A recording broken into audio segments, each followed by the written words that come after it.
और हिंदी में हम बात करते हैं तो इसलिए करते हैं कि हम भोजपुरी में बात करेंगे आपको समझ में नहीं आएगा, कोई मराठी बोलेगा तो हमको समझ में नहीं आएगा, कोई बंगला बोलेगा, कोई तेलुगु बोलेगा, कोई तमिल बोलेगा, कोई कन्नड़ बोलेगा। तो कम्युनिकेशन के लिए कि एक दूसरे की बात को समझ पाए, अनेकता में एकता, यही तो भारत की सबसे बड़ी खूबसूरती है। तो ये हिंदी बोलने की जो बात है वो इसलिए है कि हम एक दूसरे को समझ पाए।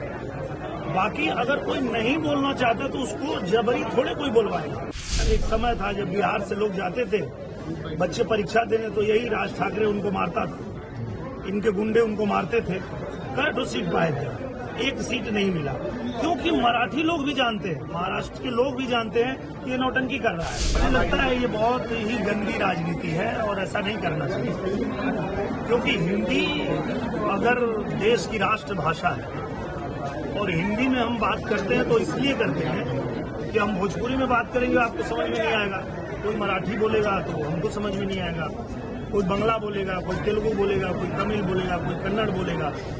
तो कम्युनिकेशन के लिए कि एक दूसरे की बात को समझ पाए, चूंकि ये भारत देश जो है अनेकता में एकता का देश है। यहाँ अलग अलग भाषा बोलने वाले लोग रहते हैं, अलग अलग धर्म जाति संप्रदाय के लोग रहते हैं, यहाँ अलग अलग परंपरा को मानने वाले लोग रहते हैं। अनेकता में एकता, यही तो भारत की सबसे बड़ी खूबसूरती है। तो ये हिंदी बोलने की जो बात है वो इसलिए है कि हम एक दूसरे को समझ पाए।